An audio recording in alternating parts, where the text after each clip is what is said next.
이제 그 유명한 바울의 제2차 선교 여행이 시작되었습니다.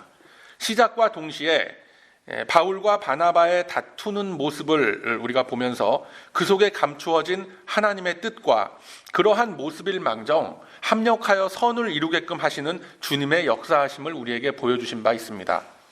만약에 이 바울과 바나바가 함께 전도 여행을 떠난 이후에 갈등이 불거졌다라고 한다면 더욱 어려운 상황이 되었을지도 모를 일입니다. 그러나 본격적인 선교 여행이 시작되기 전에 두 지도자의 이 상반된 스타일과 성격이 드러나고 다 정리가 되게 됩니다. 바울은 당시에 세계 중심이었던 로마를 향한 여정을 시작하게 되고, 바나바는 1차 전도 여행 중에 설립되었었거나 방문했었던 교회들을 쭉 순회하면서 굳게 세워가는 역할을 하게 됩니다. 이 두 사람이 각각 받은 은사와 달란트대로 바울은 성장 주도의 사역을 맡게 되었고, 바나바는 관리 지속형 사역을 이어가게 된 셈이 되는 것입니다. 바울은 이제 신라와 함께 본격적인 선교 여행을 시작하게 되고, 그들의 첫 번째 기착지는 더베 루스드라 지역이었습니다. 이곳에서 바울은 훗날 그의 후임자라고 할 수 있는 디모데를 만나게 됩니다. 본문은 디모데를 놓고 그의 배경에 대해서 매우 상세하게 설명을 합니다. 1절의 말씀을 보면 디모데의 어머니는 믿는 유대 여자요, 아버지는 헬라인이다 라고 분명하게 밝히고 있습니다. 당시 이 디모데는 혼혈인으로 취급을 받던 사람이었고, 어머니를 따라서 기독교인이 되었던 것으로서 추측할 수 있습니다. 디모데 후서 1장 5절의 말씀에 보면 디모데의 외할머니였던 로이스와 그의 어머니 유니게의 신실한 믿음에 대해서 말씀하시는 대목이 나오죠. 그런데 여러 정황을 놓고 볼 때 이 디모데의 아버지는 전혀 언급이 되지 않고 있고, 그의 아버지가 헬라인이다라는 원어의 표현은 과거 완료형으로 되어 있습니다. 그러니까 그의 어머니는 믿는 유대 여인이요, 아버지는 헬라인이었었다라는 것이 정확한 번역이 되는 겁니다.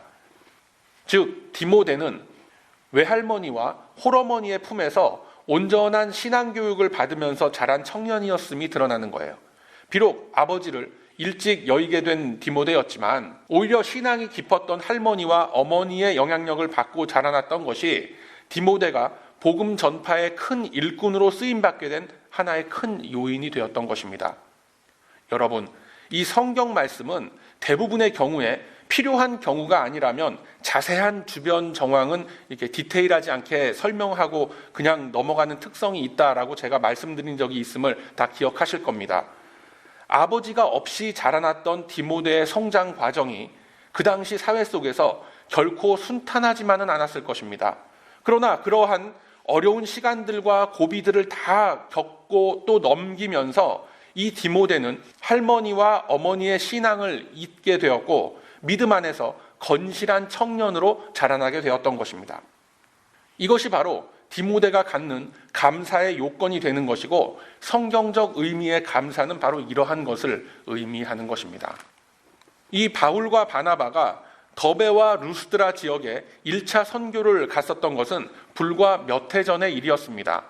길어봤자 2, 3년이 채 안 되는 시간 동안 디모데는 더베와 루스드라 지역의 교회에서 인정받는 일꾼으로 성장하게 되었습니다. 또한 훗날 이 디모데 전후서를 통해서 바울이 얼마나 디모데를 아끼고 사랑했으며 그의 신실한 믿음과 그의 사역에 대해서 칭찬을 아끼지 않았는지 모릅니다.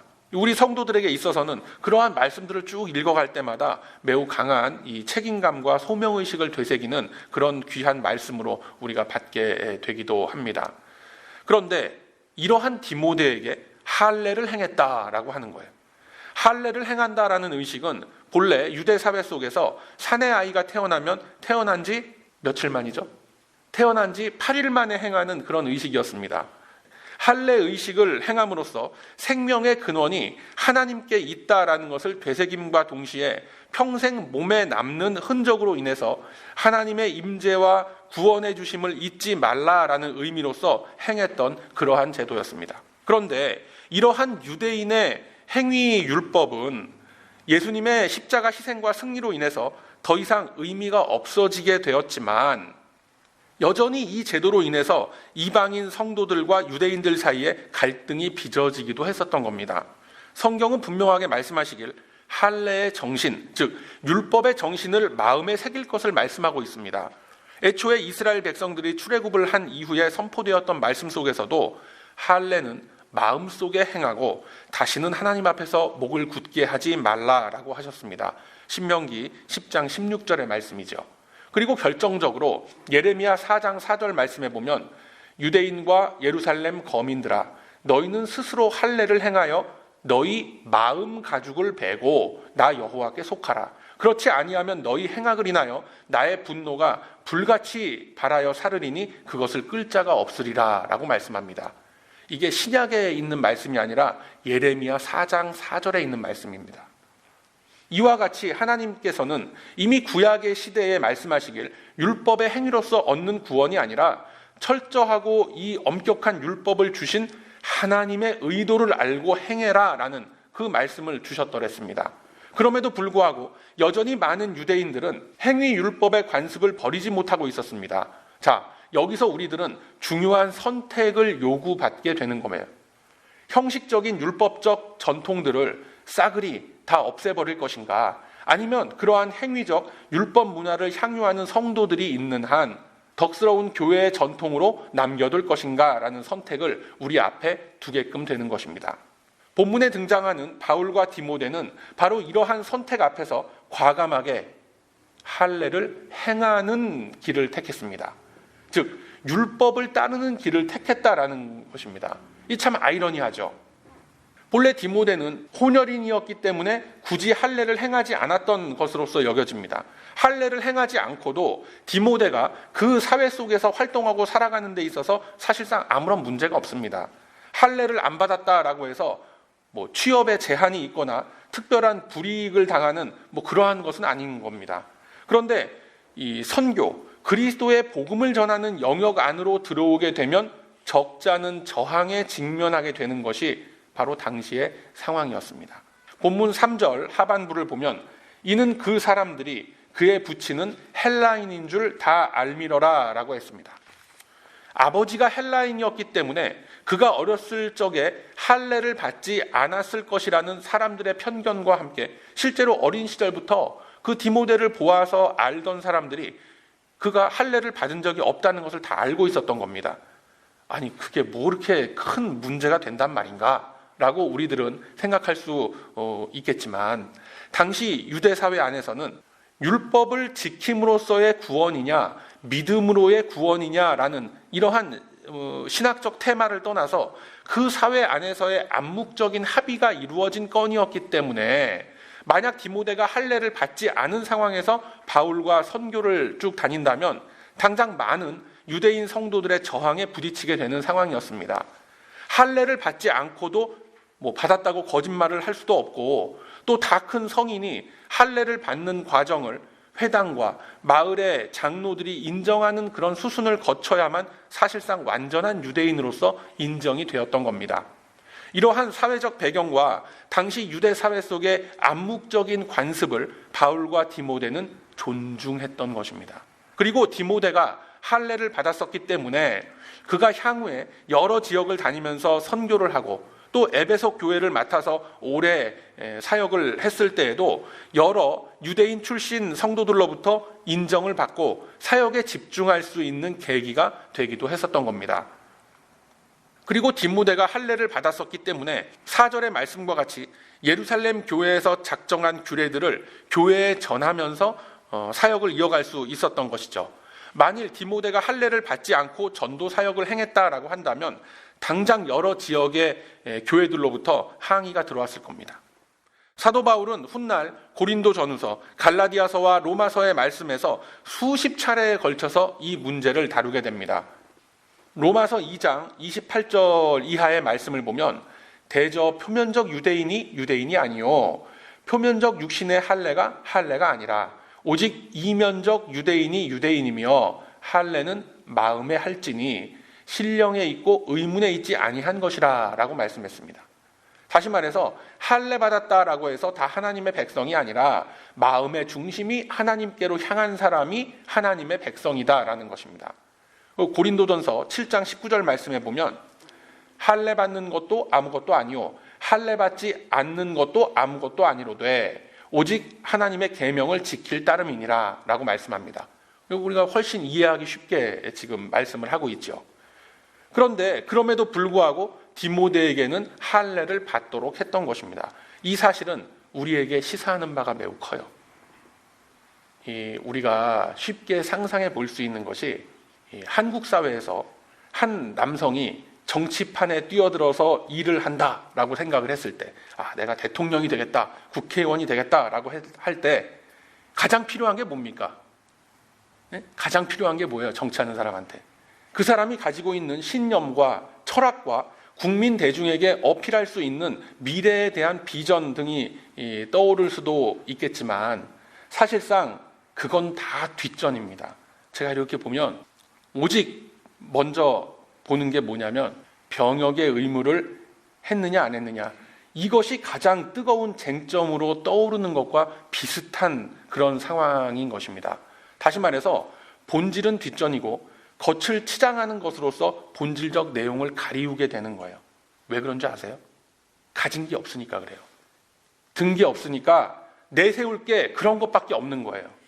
이 사실상 복음의 사역이라는 것은 하나님을 대신해서 인간의 입술과 언어로서 또한 보여지는 삶의 모습으로서 행하여지는 겁니다.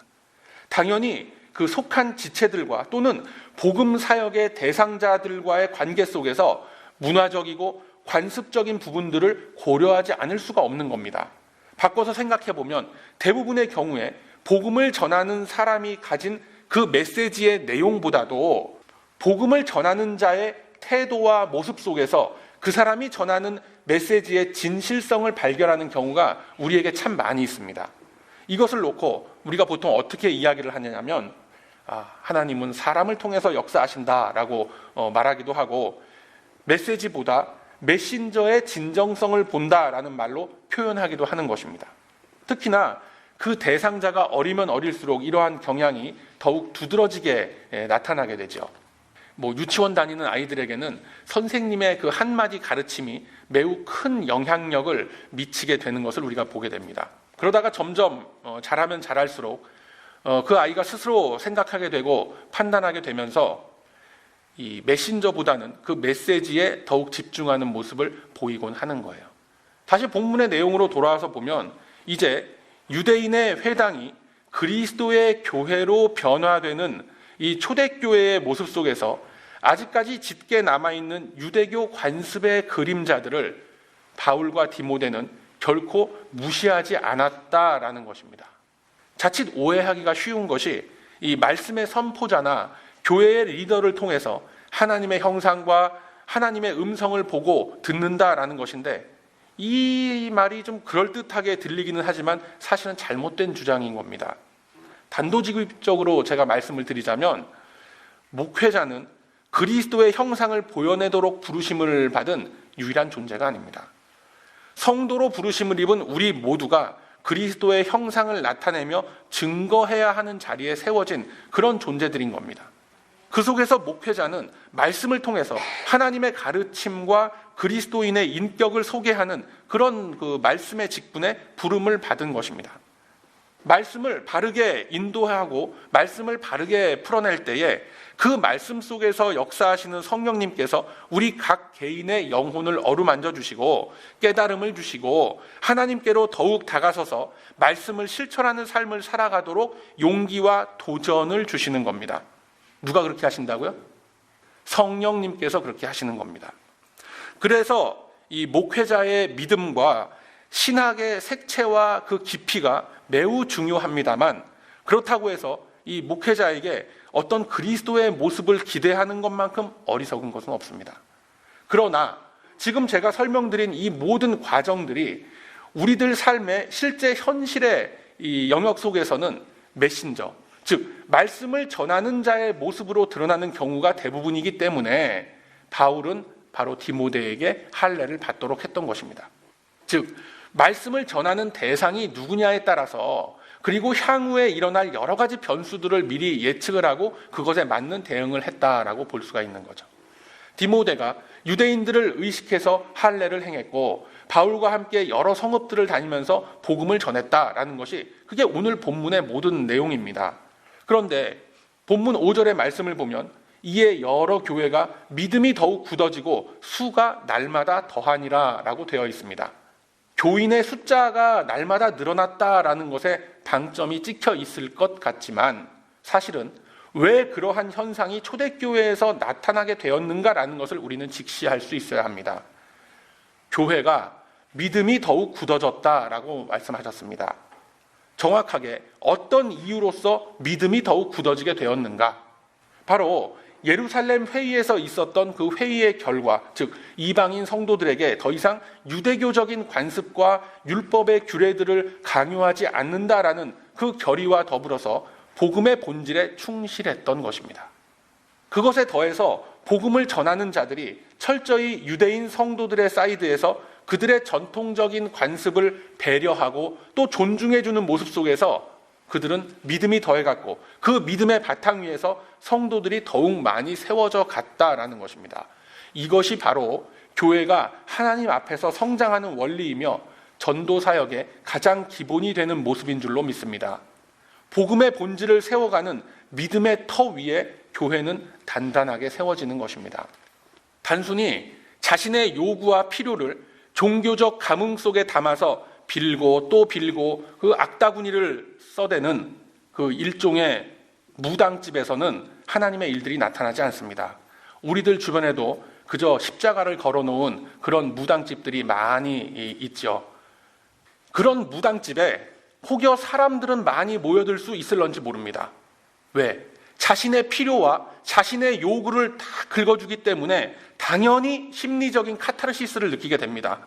그런데 그러한 것이 은혜가 아니라고 성경은 우리에게 담담하게 초대교회의 모습을 통해서 보여주고 계신 것입니다.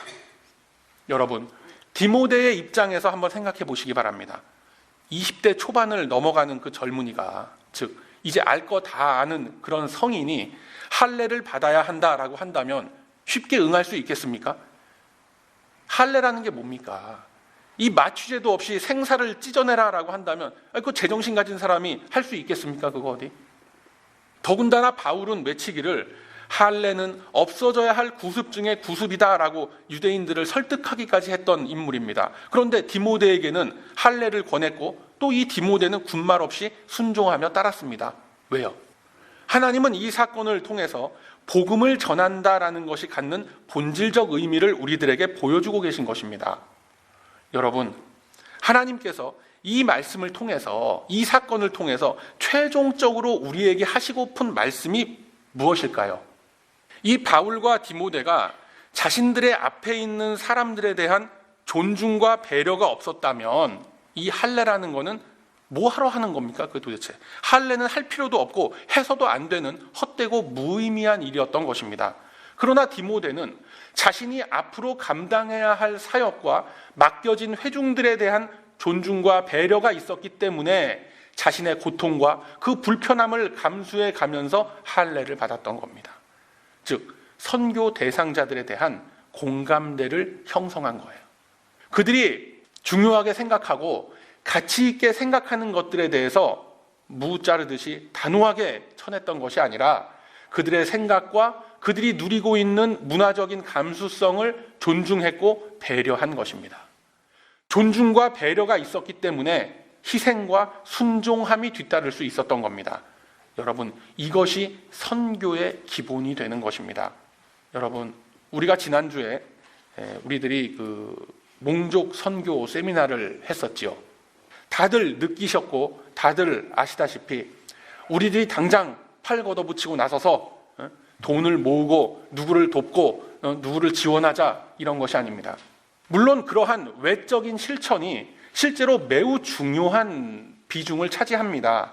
그러나 그에 앞서서 어쩌면 우리들이 놓치고 있는 것이 있을지 모릅니다. 바로 그 대상자들에 대한 공감이라는 거예요. 상대방에 대한 이해와 공감 없이 알량한 동정심과 어떤 공명심으로써 선교비 얼마 걷어서 보내는 것으로 보내는 선교사로서의 의무를 다했다라고 자위하는 것, 이것을 깨트려야 되는 겁니다. 물론 자금을 모아서 선교지에 보내는 것이 매우 중요한 역할을 합니다. 실제로 선교 현장에서 그러한 자금이 그리스도를 나타내고 증거하는데 큰 역할을 합니다.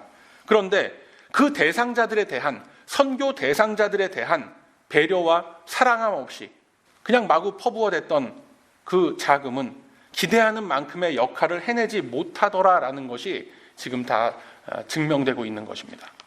자, 오늘 우리가 나눈 이 본문에서 하나님은 말씀하시길 상대방과 공감대를 먼저 형성하라라고 말씀하시는 겁니다. 먼저 나를 내려놓지 못하면 나의 의와 나의 자랑과 또 상대방을 무시하고 가르치려고 드는 그 태도를 바꾸지 못하면 결코 할 수가 없는 게 전도입니다. 복음 전파인 것입니다. 요한복음 11장에 보면 죽은 나사로를 살려주시는 예수님의 모습이 기록되어져 있습니다. 나사로의 누이 마리아가 예수님 앞에 엎드려서 흐느낍니다. 그 요한복음 11장 33절에 보면 예수께서 그의 우는 것과 또 함께 온 유대인들의 우는 것을 보시고 심령에 통분히 여기시고 민망히 여기셨다라고 성경은 말씀하고 있습니다. 어디서 일어났던 일입니까? 바로 베다니 마을에서 일어났던 일이죠. 예수님은 슬퍼하는 그들에게, 그리고 고통스러워하는 그들에게, 이 사람들 봐, 이거 어차피 하늘나라의 소망을 갖고 살면 되지, 왜들 그렇게 울고들 그래? 인생 길어, 앞으로 쭉 살아봐. 이보다 더한 일도 얼마나 많은 줄 알아? 뚝구쳐, 왜 울고들 그래? 그렇게 청승맞게. 이렇게 하시지 않았어요. 그들의 슬픔에 공감하셨고 통분히 여기셨고 민망히 여기셨다라고 했습니다. 이러한 예수님의 마음을 요한복음 13장 1절에서 이렇게 표현합니다. 유월절 전에 예수께서 자기가 세상을 떠나 아버지께로 돌아가실 때가 이른 줄 아시고 세상에 있는 자기 사람들을 사랑하시되 끝까지 사랑하시니라 라고 말씀합니다. 사랑하는 우리 베다니 가족 여러분, 많은 경우에 이러한 예를 우리 주변에서 보게 됩니다. 어떤 지체나 우리의 이웃이 자신이 겪고 있는 힘들고 고통스러운 상황을 토로하면서 하소연을 하고 울부짖을 때에 위로한답시고 하는 말이 대개 뭐냐면은, 아니 뭐 그딴 것 갖고 그렇게 힘들어해. 나는 예전에 더 했어. 나 옛날에 그거 할 때는 더한 것도 겪었고 더 심한 일도 나는 당했었어. 이렇게 하시는 분들이 있죠. 그걸 위로라고 하는 거예요, 지금? 사랑이라는 것은 아예 말도 못 꺼낼 정도인 거예요. 위로와 격려는커녕 오히려 안 하는 이만 못한 말을 뱉어냄으로 인해서 그 상처에 소금을 붓는 일을 하는 겁니다. 요즘 많은 가정에서 이 부모와 자녀들의 갈등을 호소하는 그런 예가 많습니다. 또는 동료와의 갈등을 놓고, 부부간의 갈등을 놓고 괴로움을 토로하는 분들 많이 보게 됩니다. 그런데 대부분의 경우에 애초에 기초적인 그 관계 형성 자체가 매우 일방적인 경우가 많기 때문에 나타나는 사례가 대부분인 거예요. 상대방이 누구건 간에, 그것이 어린 아이건 성년이 된 자녀건 간에, 비슷한 연배의 그 동료건 자신의 이웃이건 간에 그 사람의 처지와 그 사람의 상황에 대한 깊은 이해와 공감 없이 바른 관계 형성이라는 것은 이루어질 수가 없는 겁니다. 서로의 필요에 의해서 그냥 가까이 지내기는 합니다만 마음은 항상 얼어붙어 있고 항상 닫혀 있는 것입니다. 그렇기 때문에 무슨 얘기를 해도, 아무리 맞는 얘기를 해도, 아무리 복음을 전해도 귀에 들어가질 않는 거예요. 들어갈 수가 없죠. 마음이 닫혀 있는데 그걸 어떻게 합니까? 흔히들 하는 얘기가 뭐냐면, 가까운 가족, 남편이나 부인이나 자녀나 우리 부모나 전도하기가 제일 힘들다고 합니다. 그 이유가 뭐겠습니까? 그분들이 믿음이 없어서 그래요? 아니에요, 여러분. 그런 무책임한 말 함부로 하면 안 되는 거예요. 바로 관계 형성이 안 돼 있기 때문에 그런 거예요. 관계 형성이 되려면 나를 억누르고 상대를 이해하고 공감하고 존중하고 배려해야 되는데 그건 못하는 거예요.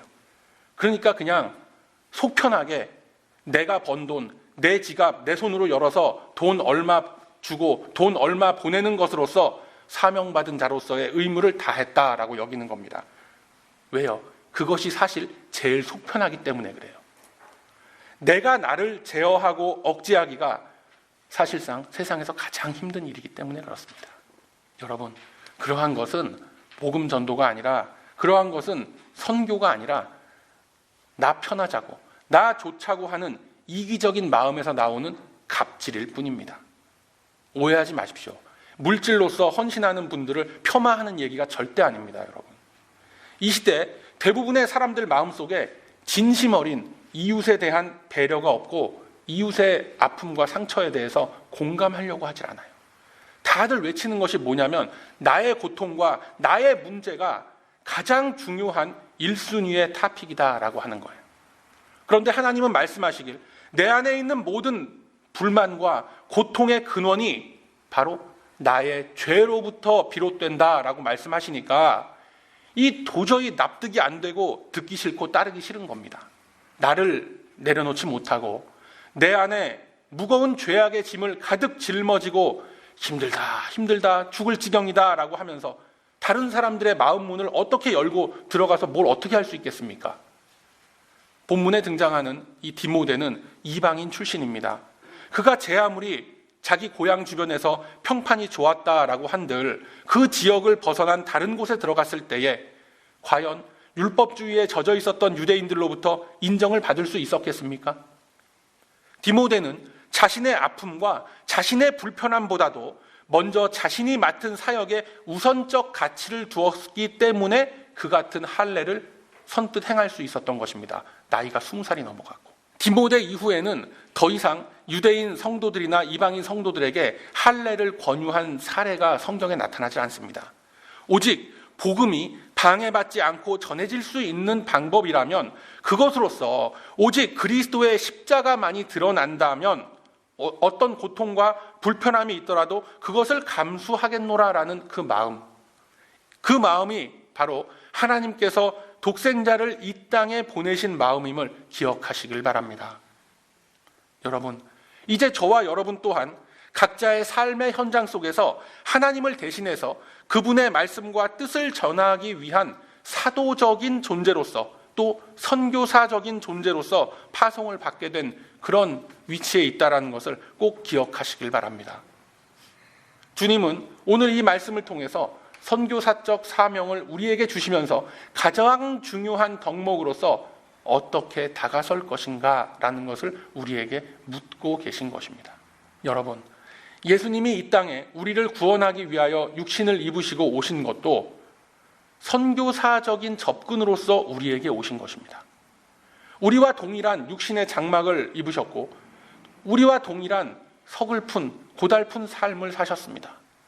우리의 고통과 우리의 삶을 똑같이 체휼하셨고 똑같이 겪으시면서 자기 백성들의 아픔과 그 필요에 대해서 공감하셨던 겁니다. 이제는 우리가 예수님과 같이 내 주변의 형제들, 이웃들에게 그리스도를 증거하는 자리에 세워졌음을 꼭 기억하시길 바랍니다. 예전에 나 같았으면 할 수 없었겠지만 이제는 나를 이해하시고 나를 공감해 주신 그리스도의 영, 성령께서 우리와 함께 하시는 줄로 믿으시길 바랍니다. 그 믿음으로써 우리도 할 수 있는 겁니다. 우리 또한 바울과 같이 디모데와 같은 자리에서 희생할 수 있고 헌신할 수 있고 그리스도의 사랑을 전할 수 있는 자리에 세워졌고 그들과 동일한 책임감과 능력을 갖춘 존재들이다라는 것을 여러분 꼭 기억하시길 바랍니다. 나로서는 할 수 없지만 내 안에 계신 성령님께서 이루어 가실 것입니다. 여러분, 그 믿음의 확신을 갖는다라는 것이 그것이 바로 감사의 근원이요 감사의 조건이 된다라는 것을 꼭 기억하시길 바랍니다. 이 추수와 결실의 계절에 나의 필요와 나의 요구에 대해서 얼마만큼 이루어졌네, 연초에 기도를 했는데 이건 하나도 안 됐네, 그런 거 따지면서 감사의 제단 앞에서 망설이시지 말고 주님께서 이루어 가실 귀한 일들을 사모하며 기쁨과 감사함이 넘쳐나는 우리 모두가 다 되시길 소망합니다. 디모데가 할례를 행함이 율법의 실천이 아니라 은혜와 성령의 법에 의한 기쁨이었다라는 것을 여러분 꼭 기억하시길 바랍니다. 오직 믿음으로 받은 사명을 이루어가기로 작정하고 결단하는 그 심령들 위해 성령께서 친히 이루어 가시는 귀한 능력의 역사는 언제나 활발하게 일어날 것입니다.